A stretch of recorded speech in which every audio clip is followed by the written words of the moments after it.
and welcome back to my channel. I'm here in Milton Keynes at Volkswagen headquarters and we're going on a very special journey. Now, if I could go on any trip, this would be that trip. Now, this is all about GTIs.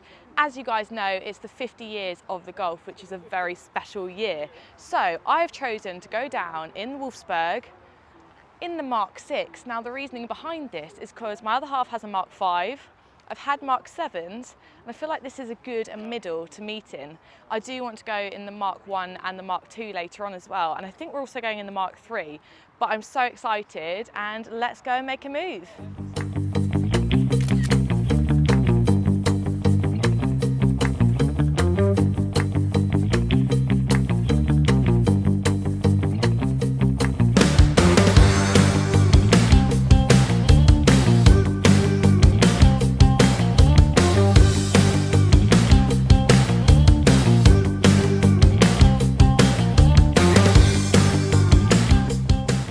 Right, so we've got about, what can we say, half a mile down the road at one of the Milton Keynes roundabout, and unfortunately the Mark 1 has gone flat, which is a bit of a shame.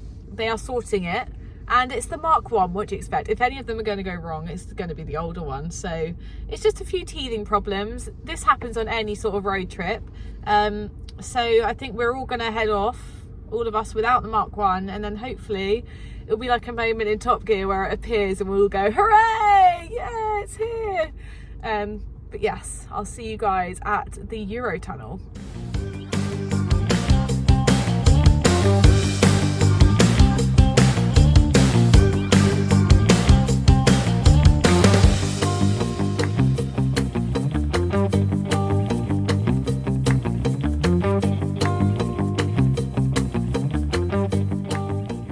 Going on the Eurotunnel now, and the Mark 1 made it. It's made it this far, so I'll catch up with Tommy later and see how he's got on in it today. So we have just arrived fresh off the Eurotunnel in France. We've now got an hour drive to our next petrol station, and then it's about 2 hours from there, and I think that's where we're stopping for the day, and then we're driving the rest tomorrow morning. So this is my last hour in the Mark 6, and I thought I'd give you guys a bit of feedback on what I think, how it drives compared to the Mark 5, which I'm used to driving. So a little bit of background on this car. It's a 2011 Mark 6 Golf GTI 2-litre TSI with 210 brake horsepower. It's 3-door and it's a 6-speed manual. It's in beautiful Tornado Red with Monza Shadow wheels and a Jaccara cloth upholstery, very GTI, and it is one of the later ones, being 2011. I wouldn't say it's the highest spec Mark 6 I've ever seen, but it's almost like brand new with the condition of it. So it feels a lot like the Mark 5, but it feels a little bit heavier. Now, there isn't much difference in power with this, with the Mark 5, and a lot of people did say that it kind of is just like a massively facelifted Mark 5, and I can definitely see that. I feel like this is such a transition car from the Mark 5 to the Mark 7 that it was so different. I can see aspects of both in this. I mean, the infotainment screen reminds me of my mum's Beetle, which is one of the last Beetles, I think 17 plate. So it's such a mix of sort of old and new with different cars. It's so funny because I do feel like the Mark 6 is often forgotten about, really, because everyone's like, oh, the Mark 5 is amazing, and then the Mark 7, 7.5 is fantastic. But this is also such a nice car, and I feel like it's a lot more refined than the Mark 5. The Mark 5 feels a bit more sporty, a bit more raw. However, if you're driving every day, I feel like this would be a better car. It's very comfortable. It's very comfortable, and I actually really like it. It's really weird. It feels like we're in our Mark 5, but we're not. That's my feedback. And it also sounds quite nice.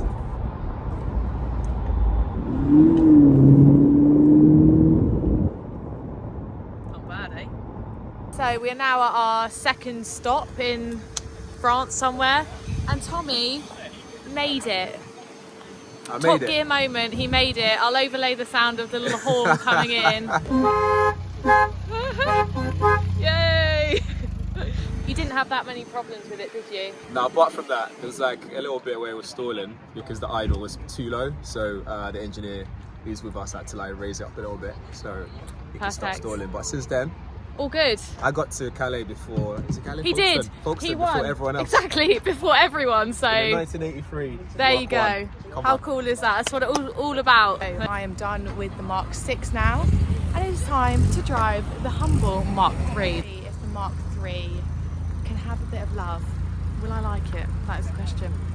Right, so this is a 1997 Mark III Golf GTI 2-litre 16-valve 3-door. This is one of the last ones, with the production ending in spring 1998. We have 150 brake horsepower and 133 foot-pound of torque, with a 0 to 62 time in just 8.3 seconds. It comes with height adjustable Recaro sport seats, which I'm not 100% sure on the pattern, if I'm being honest.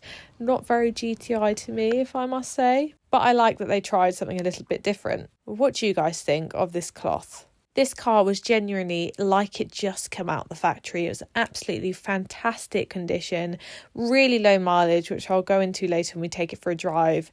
And it's just such a cute little car. Right, so this is my first time in the Mark III. And already it feels very familiar to me with my Mark II Golf GTI that I own. All good there.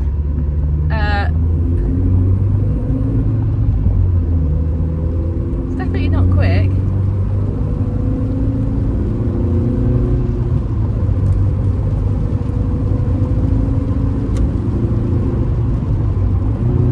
But it's very smooth. It's actually quite nice to drive. I wouldn't say it's quick. It doesn't have that sort of instant throttle that my Mark II has. I feel like I can really push that. Now, I didn't push this very much. For context, this car is a bit of a unicorn. It's actually only got 1,600 miles as of now.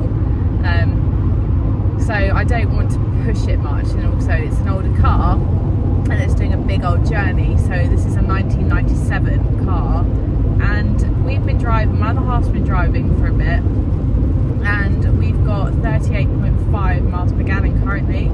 Now that's a mixture of motorway traffic and also going about 70 miles an hour in the speed limits this side of the world, and I'm quite impressed with that. For a car this age to get that miles per gallon, this would be a really good little run around for every day, wouldn't it?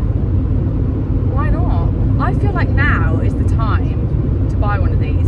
And for the car you've all been waiting for, the Mark 8.5 Golf GTI, which is a 2-litre TSI 7-speed DSG. They've updated the lights at the front and back, which I think look really smart. And we've got new wheel options, which remind me of the Monzas from the Mark 5 and 6. This car comes to a price of £43,330, with extras including dynamic chassis control, different wheels, which are 19 inches, a panoramic sunroof, and this white paint, which is beautiful mother of pearl. Interior wise, we've got a 12.9-inch touchscreen with the latest Volkswagen IDA voice assistant with ChatGPT integration. I will say, when I was using this, it was a lot less laggy than it has been in the Mark 8. Now, unfortunately, we still don't have any buttons for the climate control, but it's great news because we don't have the haptic buttons on the steering wheel anymore. So much easier to use, and I also think they look more expensive. I don't know why. I know the haptic button's meant to look better. And we have GTI written on the seats here. Now, it really feels like a GTI, this one. It really does compared to the Mark 8. I know they've had subtle changes, but it's made all the difference. What a great looking car. What do you guys think? Let me know in the comments. I think it looks fantastic. Let's go take it on the Autobahn. So it's now the next day, and you join us on our second day of our long journey to Germany, Wolfsburg. And this has honestly just been such an amazing experience. So I'm now in the Mark 8.5 Golf GTI. Now, I have only ever driven the Mark 8 Club Sport GTI, and that thing is a bit of a beast. Now, I have just put my foot down in this, and I'm pleasantly surprised with how it responds and how quick it feels. It's got that raw GTI feeling, even though it's no longer available in a manual. It's semi-automatic as well, which is nice, but we still have these tiny little paddles, which is annoying. But other than that, it's really nice. It's comfortable on the motorway. These seats are really comfy and really spongy. Definitely prefer them to the leathers that are in the Club Sport. I will say the screen is far too big for my liking, but at least it's integrated, and we've got rid of the haptic buttons now, and we actually have real buttons here. Now, we don't have it for the climate control, which is a bit sad, but we're getting somewhere, guys. At least we have buttons on the steering wheel. But when the speed limit goes up a bit, because it's a bit low at the moment for my liking, let's put it to the test and I'll show you how it drives.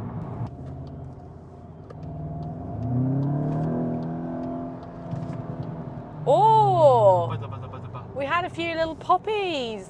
Do you know what? Someone drove past me in this earlier and it sounds really nice from the outside too. It's not just fake engine noise, which is nice.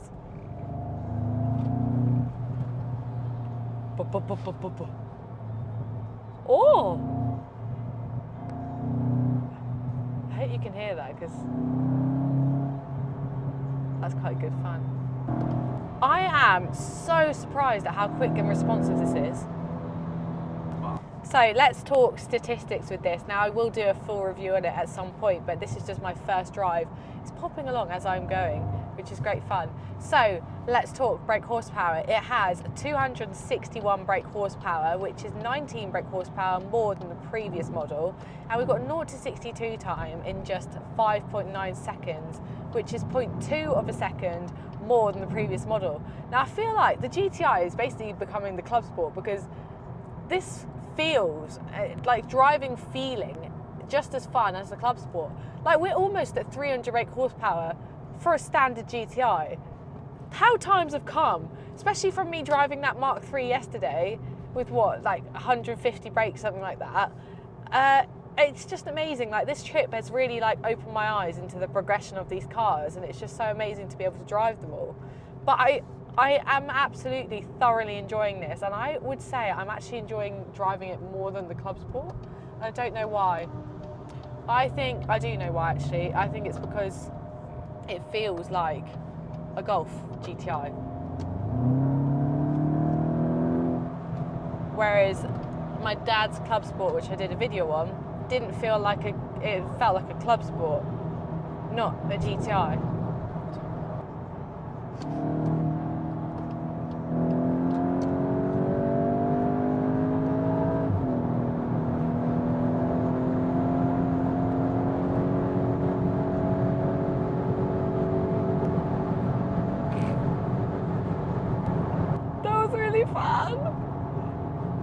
So we have made it to our second pit stop of the day, of day 2. We've just been in the Mark 8.5 Golf GTI, which I absolutely loved, as you guys can tell. And now we are going in this beautiful candy white Mark 5. Now my other half actually has a Mark 5. His is on 160,000 miles and he's done a few bits to it. So it's going to be really interesting to drive one of these completely standard, as it should have been from the factory. So let's go. Now, I didn't actually film me driving this, but I will say this is a 2008 Mark V Golf GTI 2-litre 3-door. We have 200 brake horsepower and 201 foot-pound of torque with a 0 to 62 time in 7.2 seconds. I will say driving this was completely different. It was like how our car should be. It was so much fun. I feel so lucky to have been able to drive one that was in such good condition compared to ours with 160,000 miles. It is absolutely incredible. We've just arrived and we can see the most amazing, I think it's part of the factory museum, I'm not sure. Tour and term. Ooh. So we have made it to the Wolfsburg Factory after 2 days of travelling, and how amazing and almost emotional it is to be here. So this is what we were greeted with when we came in, and it's absolutely amazing. So this is the tour and turn, and it's basically a load of underground sort of tunnels where Volkswagen, when they finish creating a car, it goes in here before going to the customer, and it's got a really cool way inside, and it's basically like a big lift, and the cars go from the different sections, which is super cool. This is the factory itself, which is absolutely amazing. It genuinely reminded me of like Charlie and the Chocolate Factory. It just looks incredible. Now, we didn't actually get a chance to go inside here, but I believe you can go in for a tour. There are so many other places that you can see as well, which I'll show you now. Now, I'm not going to show you all of the places you can visit, but I'm going to give you a bit of an overview because there's some really cool stuff here. Now, you have loads of different areas that you can go to, different buildings. You've got all Volkswagen, so you've got Skoda, Audi, Cupra, which is really nice. They've all got their own space. And this year, it was 50 years of the Volkswagen Golf. So as this was a celebration of 50 years of the Golf, it was actually the GTI FanFest on that weekend. So this is the first time this event has been held at Wolfsburg, and it was such an incredible opportunity. It was literally a GTI lover's dream, I must say. So enjoy this montage. It was such a great time, and I definitely recommend.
Right, so it's our final day. We are heading back today. We've just gone through the factory. We've been at GTI Fest. As you guys have seen, I've completely almost lost my voice now, but it's been so much fun. Such an amazing experience. The factory here is behind me. I thought it was quite fitting to end the video, but I'm just going to say I completely recommend GTI FanFest and also just coming to Wolfsburg. It was such an amazing experience as a GTI enthusiast to be here. And I'm going to be so excited when I come back here at some point with my own Mark II. I think that's going to be a real moment. So in the next year or so, I think we'll do that. So watch out for that. But definitely GTI enthusiasts, Volkswagen enthusiasts, come to Wolfsburg. It's amazing. But if you want to see more of my content, make sure you like, comment and subscribe and all that shebang. And I'll be back very soon with another video. Bye.